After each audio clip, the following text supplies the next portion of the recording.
C'est un photographe lyonnais, André Gamet, dont la collection de photos risque fort aujourd'hui d'être dispersée. Une triste perspective qui a bien énervé Frédéric Sauzet et Arnaud Dubois.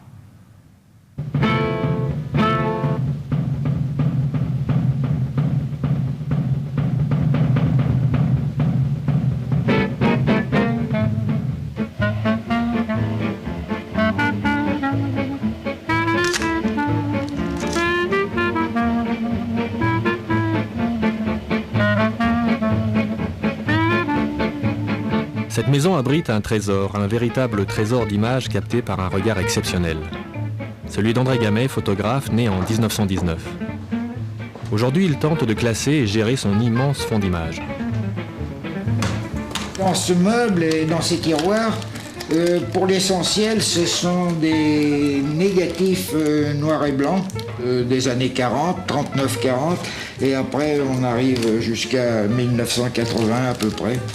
Approximativement, il y a 25 000 négatifs.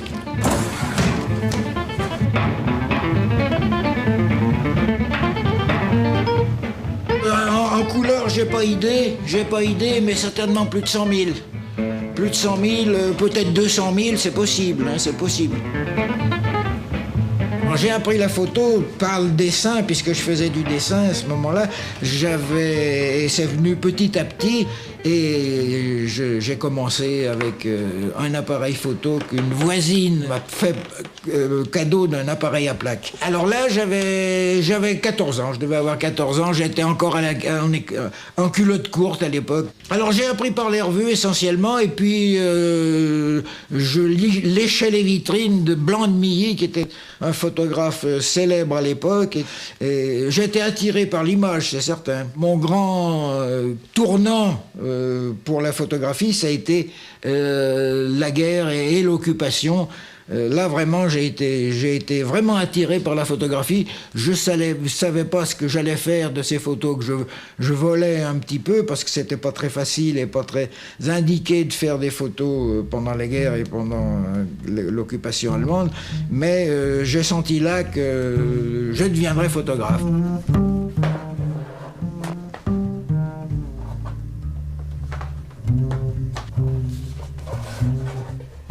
Les premières photos que j'ai faites sous l'occupation, à l'arrivée des Allemandes, c'est avec cet appareil que je l'ai fait. C'est un 6-9 pliant. Alors je l'avais dans ma poche, j'étais amateur à ce moment-là, donc j'avais un boulot dans la chimie. Et en passant sur le pont Gallieni pour aller prendre l'autobus, j'ai vu une scène qui m'a intéressé. Mon appareil dans la poche, je l'ai sorti délicatement, je l'ai ouvert, fait la mise au point de la distance approximative, du temps de pause qu'il fallait opérer, et je me suis approché de la scène. J'étais à peu près à 2,50 m. J'ai appuyé sur le déclencheur, la photo est partie exactement au moment où l'Allemand levait le regard et me regardait droit dans les yeux. Et je suis parti sans avoir l'air de me presser, mais en étant quand même un petit peu inquiet. Et à 30 ou 50 mètres, je me suis retourné, c'était bien passé. Donc le type pouvait avoir un mouvement d'humeur, sortir son pistolet, me descendre sur place.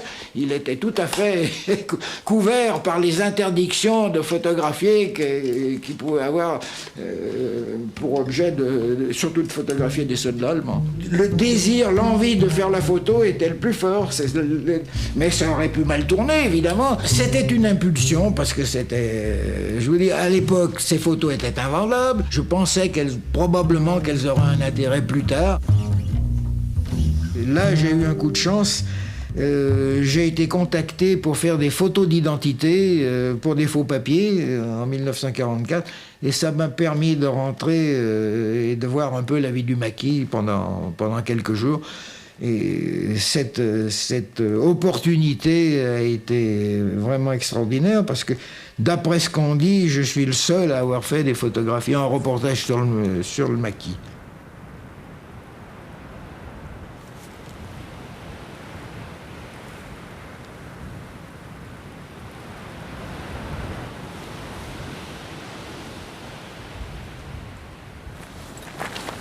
Bonjour. Didier. Très heureux, très heureux. Nouveau propriétaire. Ah, très bien, très bien. J'étais venu chez vous dans ce coin-là il y a 64 ans. Ça n'a pas bien changé apparemment. Ça n'a pas bien changé. On retrouve quand même les bâtiments. Ceux-ci apparaissent à peu près dans l'état où je les ai connus à cette époque.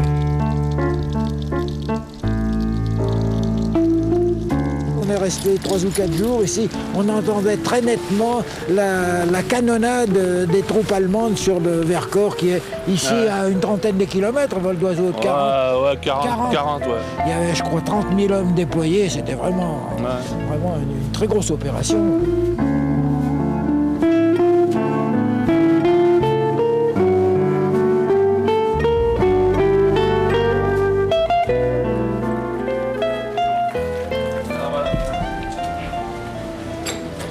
On reconnaît bien avec la photo là. Voilà, on est dans la cuisine. Dans la cuisine où les maquiseurs font la popote. Alors voilà, il devait y avoir ici un... C'est pas une table même, c'est un pétrin. Ouais. Un pétrin. Ah bah, tu fais de voir.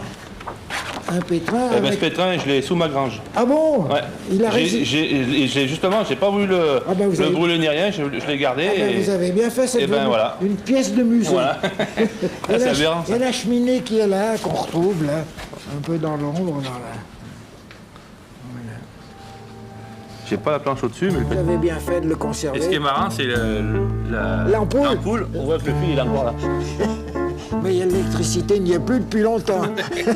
Mais c'est très amusant. Alors, j'étais venu là pour faire officiellement des photographies d'identité parce qu'il y avait dans le groupement un major américain qui avait été lui-même parachuté quelques semaines auparavant et qui avait besoin de faux papiers et j'étais là pour faire quelques photographies pour les faux papiers.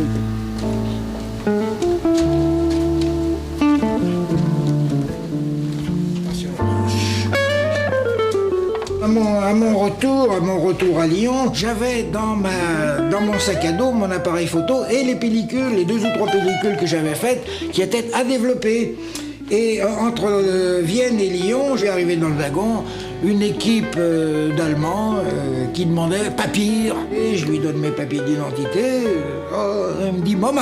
Donc le train roulait, je me suis demandé si je n'ouvrais pas la porte, si je sautais pas sur la voie.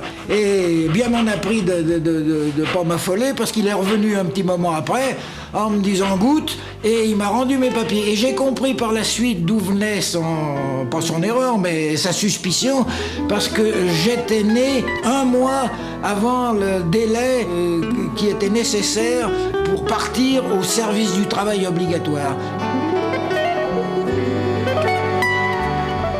Et j'ai eu la chance de retrouver une des personnes que j'avais photographiées dans la ferme et qui était la fille d'un paysan qui avait hébergé le maquis à cette époque-là. Alors voilà, regardez, voilà l'intérieur de la ferme. Oui, mais c'était dans l'étable des vaches. Ça. Mon plus jeune frère, il avait 17 ans, lui. 17 ans. Hein, moi, j'avais 21 ans. Ouais, mon oui, frère aîné en avait 22. Le capitaine Bonneau. Le capitaine Bonneau, là, l'Américain. Et mon papa. Et vous voilà, avec cette jolie petite robe à fleurs, votre maman. Et alors même, on m'avait dit, le chien s'appelle Zizi. Zizi.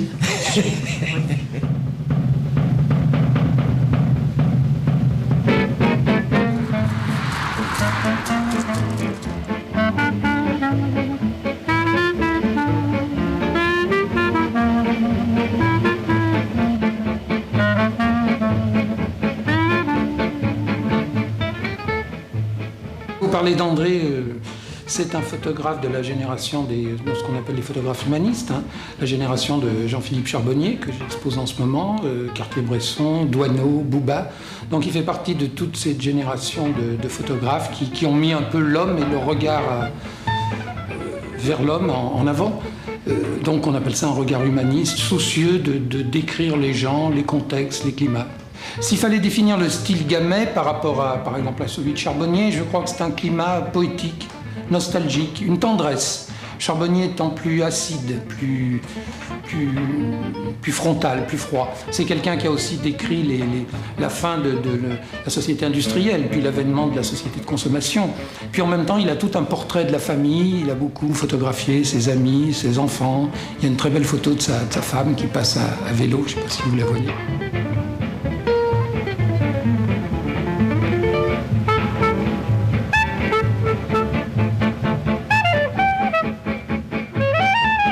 Son esthétique, c'est aussi savoir se laisser passer derrière, ne pas se mettre en avant. On ne va pas dire qu'on voit le style Gamay comme on voit le style Cartier-Bresson. Cartier-Bresson, c'est un peu l'instant décisif. Gamay, ce serait un moment de vague à l'âme ou un moment de poésie.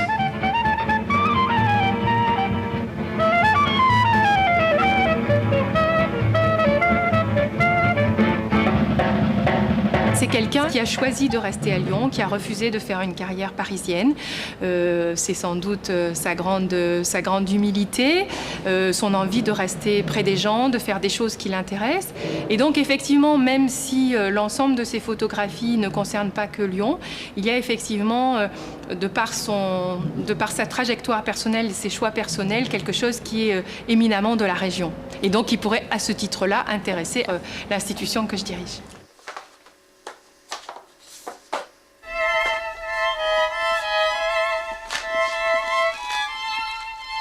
Qu'est-ce que tu vas compte faire de toutes ces photos? Je sais pas. Je sais pas. C'est un problème important